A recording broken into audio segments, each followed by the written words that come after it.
اور اقبال ہی ممکن ہے۔ بقول اکبر الہ آبادی مرحوم، نظر آتا ہے مجھ کو بدر سے غار ہرا پہلے۔ آج کا جو زمانہ ہے، اور یہی پر میں اپنی بات کو مکمل کروں گا، آج کا جو دور ہے یہ نظر یہ آ رہا ہے کہ یہ بڑی ذلت کا دور ہے، شکستوں کا دور ہے، پسپائیوں کا دور ہے اور مظالم کا دور ہے، طرح طرح کے وسوسے آ رہے ہیں۔ لوگوں، آج ہی کا دور اپنی تربیت کا دور ہے، یہی زمانہ ہے۔ اس زمانے میں جو شخص تقوی پر جم جائے گا، اس زمانے میں جو گناہوں سے بچ جائے گا، اس زمانے میں جو ایمان و اسلام پر جمع رہے گا، اور جو اس زمانے کے اندر اس کے تقاضوں کو پورا کرے گا اور قربانیوں پر قربانیاں پیش کرتا چلا جائے گا، انشاءاللہ ایسے ہی لوگوں کے ذریعے ایک نیا مدنی عہد شروع ہو کر رہے گا۔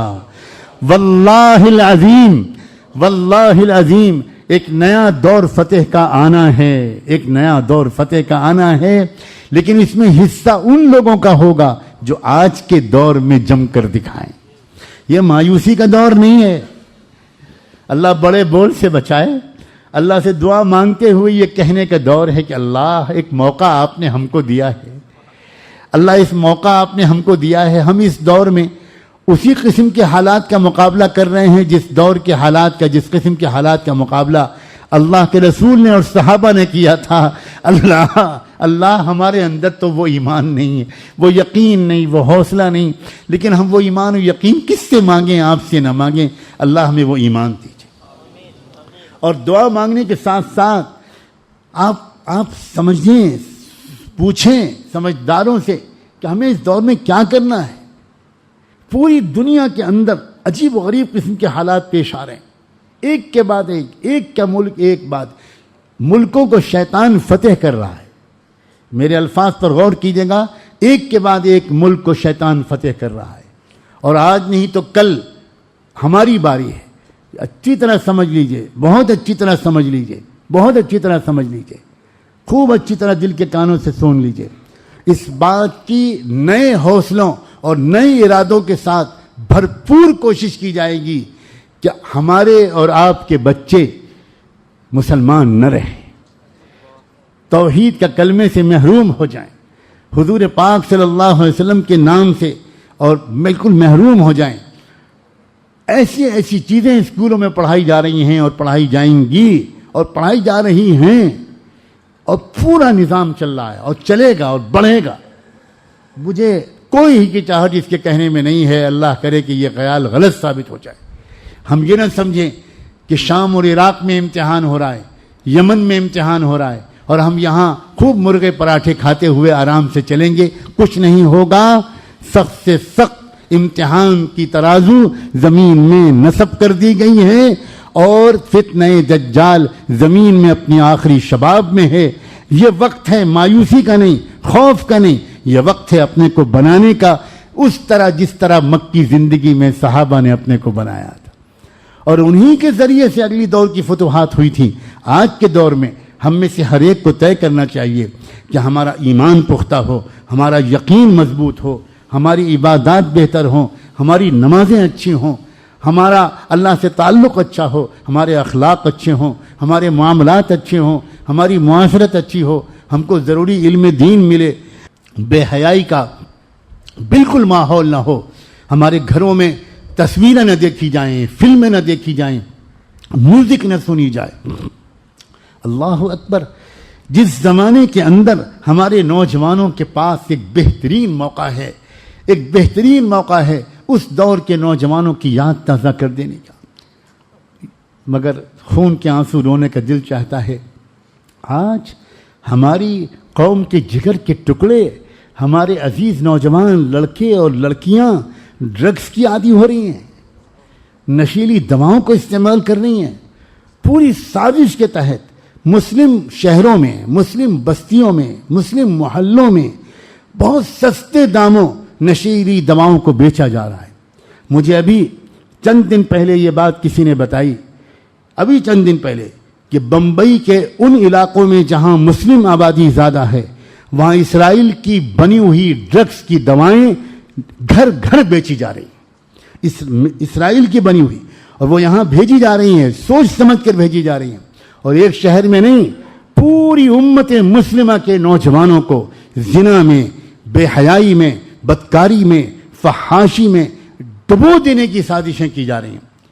آئے یہ نوجوان جو قوموں کی تقدیر پلٹ سکتے تھے، یہ نوجوان جو یوسف علیہ السلام کے تقوی کی یاد تازہ کر سکتے تھے، یہ نوجوان جو امت کا دفاع کر سکتے تھے، یہ نوجوان جو ملک کے غریبوں کی خوشحالی کا انتظام کر سکتے تھے، یہ نوجوان جو کروڑوں انسانوں تک اللہ کا محبت بھرا پیغام پہنچا سکتے تھے، یہ نوجوان کن چیزوں میں مبتلا کر دیے گئے ہیں؟ ہجرت کے یہ واقعہ جو سبق دیتا ہے، جو اشارے دیتا ہے، اصل مقصد اس واقعے کے سنانے کا یہ تھا۔ حالات بہت سخت ہیں، یہ تو ہم اور آپ بے حس ہیں اور بے خبر ہیں، ہمیں کچھ خبر ہی نہیں ہے کہ حالات ہیں کیسے، اور پوری اسلامی تاریخ میں اتنا خراب زمانہ نہیں آیا جتنا اس وقت ہے، اتنا برا دور نہیں آیا۔ لیکن کیا یہ مایوس ہو جانے کا دور ہے؟ اللہ اکبر، نا نا نا نا۔ میں پھر عرض کرتا ہوں، اسی دور میں جو لوگ تیار ہوں گے، تقوی والے، ذکر والے، علم والے، وفاداری والے، سادہ زندگی گزار کر اپنی کمائیوں کو دین کے تقاضوں پر خرچ کرنے والے، وہی افراد ہوں گے جن کے ذریعے سے ایک بار پھر اسی دور کا مدنی عہد دوبارہ قائم ہوگا۔ اللہ کے رسول صلی اللہ علیہ وسلم جہاں یہ بتا کر گئے تھے کہ ایک دور آئے گا کہ ساری دنیا کی قومیں تمہارے پیچھے پڑ جائیں گی، حضور نے فرمایا تھا جس طرح بھوکے لوگ کھانے کی پلیٹ پر یا پیالے پر ٹوٹتے ہیں، اس طرح تم پر دنیا کی قومیں ٹوٹ پڑیں گی، ایک وقت یہ آئے گا۔ حضور نے سچ فرمایا تھا، آ گیا وہ وقت، آ گیا، بلا شبہ آ گیا، اس میں کوئی شک نہیں ہے کہ وہ وقت آ چکا۔ لیکن آپ نے صرف یہ نہیں فرمایا تھا، آپ نے یہ بھی فرمایا تھا کہ اس دور کے بعد پھر ایک دور آئے گا جس میں انصاف قائم ہوگا، اور پوری دنیا میں اسی طرح تم چھا جاؤ گے، پوری دنیا میں تم نئے سرے سے اسی طرح پوری دنیا کو سجاؤ گے جیسے دور اول میں میرے صحابہ نے سجایا تھا۔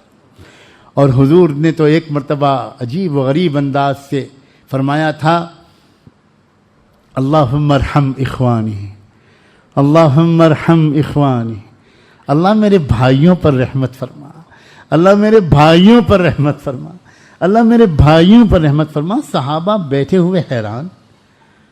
حضور نے فرمایا کہ اللہ کے رسول آپ کن کو اپنا بھائی قرار دے رہے ہیں؟ فرمایا وہ لوگ جو بعد کے زمانے میں فساد کے پھیلنے کے بعد کھڑے ہوں گے اور انہوں نے مجھے کبھی دیکھا بھی نہیں ہوگا، لیکن میرے اوپر فدا ہوں گے اور وہ دین کے لیے قربانیاں دیں گے، میں اس وقت اللہ سے ان کے لیے رحمت کی دعا کر رہا ہوں۔ صحابہ نے کہا کہ ہم آپ کے بھائی نہیں ہیں؟ حضور نے فرمایا تم میرے ساتھی ہو، تم میرے اصحاب ہو، تم مجھے جسمانی طور پر دیکھ رہے ہو اور وہ مجھے جسمانی طور پر نہیں دیکھیں گے، وہ میرے اصحاب تو نہیں ہوں گے لیکن میں ان کو اپنا بھائی سمجھ رہا ہوں۔ اللہ اکبر۔ کون حضور کا بھائی بننے کے لیے تیار ہے؟ کون ہے؟ کون ہے؟ سوچ سمجھ کر ہاتھ اٹھانا، سوچ سمجھ کر ہاتھ اٹھانا۔ اللہ دیکھ رہا ہے کہ کس نے ہاتھ اٹھایا ہے۔ اگر اس ہاتھ کے اٹھنے کے بعد گناہ ہوئے تو کیا حضور کا بھائی گناہ کرے گا؟ اگر ان ہاتھوں کے اٹھنے کے بعد ہم نے بخل کیا، حرص کی، لالچ کی، نمازیں چھوڑی، تلاوت چھوڑی، معمولات چھوڑے، تو پھر یہ تو حضور کے بھائی نہیں ہوں گے۔ اللہ ہم سب کو اللہ اس جذبے کو قبول فرما۔ اللہ ہم سب نے ڈرتے ڈرتے ہاتھ اٹھایا ہے، ہم اپنی اوقات جانتے ہیں، ہم اپنی اوقات جانتے ہیں۔ اللہ ہم اپنی اوقات جانتے ہیں، مگر اللہ اپنے کرم سے اپنے ان بندوں کے اٹھے ہوئے ہاتھوں کو قبول فرما لیجیے اللہ، قبول۔ یہ وقت ہے قربانیاں دینے کا، یہ وقت ہے جمنے کا، یہ وقت ہے چیلنجز کے مقابلے کا، یہ وقت ہے ہمتوں کے بلند کرنے کا، یہ وقت ہے ذکر کو بڑھانے کا، یہ وقت ہے نمازوں کو بڑھانے کا، یہ وقت ہے علماء کی صحبتوں کو بڑھانے کا، یہ وقت ہے اللہ والوں کے پاس بھاگ بھاگ کے جانے کا، یہ وقت ہے اپنی کمائیوں کے حصوں کو دین کے تقاضوں پر لگانے کا. غریب بچوں کی تعلیم میں اپنے کمائیوں کو لگایا جائے, مریضوں کے علاج میں لگایا جائے, مسجد و مدرسے کی تعمیر میں لگایا جائے, اور ہندو مسلمان سکھ عیسائی کے فرق کے بغیر کسی بھی مصیبت زدہ کے فرق کے خدمت کے لیے آگے آنے کا وقت ہے. آگے آنے کا وقت ہے. آگے آنے کا وقت ہے. رحمت للعالمین صلی اللہ علیہ وسلم سب کی خدمت کرتے تھے, سب سے محبت کرتے تھے.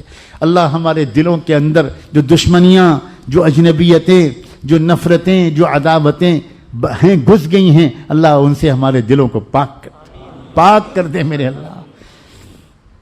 نئی زندگی اپنانے کا وقت ہے, اور نئی زندگی اپنانے کے لیے نئے سال کا پہلا دن بہت موزوں دن ہے, بہت موزوں دن ہے. آج اللہ تعالی ہمیں ایسی توبہ کرنے کی توفیق دے کہ اللہ پچھلے اب تک کے سالوں کی کوتاہیوں کو معاف کر دے, اور آئندہ آنے والے اب جو سال ہے اللہ, یہ سال ہمارے لیے اطاعت کا سال بنا. اللہ ایک بھی گناہ اس سال میں نہ ہو, ایک بھی گناہ اس سال میں نہ ہو. بہت ہو گئے گناہ. اللہ پلٹ کر پچھلا سال کی طرف دیکھتے ہیں تو سوائے شرمندگی کے کچھ نہیں ہوتا. کتنا پورا سال گزر گیا, کتنا وقت ضائع کیا. ہم تہجد پڑھ سکتے تھے سال میں, ہم تلاوت کر سکتے تھے, ہم نفلی روزے رکھ سکتے تھے, ہم غریبوں کی خدمت کر سکتے تھے, ہم اپنے گھر کا کھانا سادہ کر کے کچھ پیسے بچا کر کسی غریب مریض کا علاج کرا سکتے تھے. اللہ کیا ہوا, ہم نے کچھ نہیں کیا. آج سال کا پہلا دن ہے, آج یہ عہد کرتے ہیں, یہ عہد کریں سچے دل سے, پوری زندگی کی ترتیب کو بدلیں, پوری زندگی کی ترتیب کو بدلیں. خرچ کی, آمدنی کی, سودی کاروبار کو چھوڑیں, لعنت بھیجیں سودی کاروبار کو. توبہ کریں, اپنی کمائیوں کو بالکل حلال کریں, اپنے گھروں کی شادیوں تقریبات کو سادہ کریں, گھروں کے اندر پردے اور حیا اور حجاب کا کلچر اپنی بچیوں کو سکھائیں. آپ کو ڈانٹ ڈپٹ کر بچیوں کو پردہ کرانا پڑے, یہ کوئی اچھی بات نہیں ہے. بچیوں کو ایسا مزاج بنائیے کہ وہ 9 سال کی عمر تک پہنچتے پہنچتے کہنے لگیں کہ اب ہم برقعے کے بغیر باہر نہیں نکلیں گے, اب میں باہر نہیں جاؤں گی. کیا ابو امی آپ سمجھتے ہیں میں کس کی امتی ہوں؟ میں محمد الرسول اللہ کی امت. اللہ بچیوں کی زبان سے یہ باتیں کہلوا دے, اللہ بچیوں کی زبان سے یہ باتیں کہلوائے کہ آپ نے میرا نام فاطمہ رکھا ہے, میں کیا منہ دکھاؤں گی بی بی فاطمہ کو. ہمیں ایسی تربیت دینی چاہیے اپنے بچوں اور بچیوں کو. بھاگ بھاگ کر اللہ والوں کے پاس آئیے, اچھی کتابوں کو پڑھیے, بیانات کو سنیے.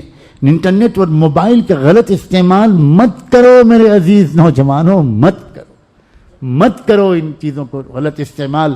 تباہ کر رہے ہیں یہ چیزیں اور ان کا غلط استعمال. دعا ہے کہ اللہ تبارک و تعالیٰ اپنے کرم سے اس کہنے والے کو سب سے زیادہ ان باتوں پر عمل کی توفیق عطا فرمائے, آپ سب کو بھی عمل کی توفیق عطا فرمائے.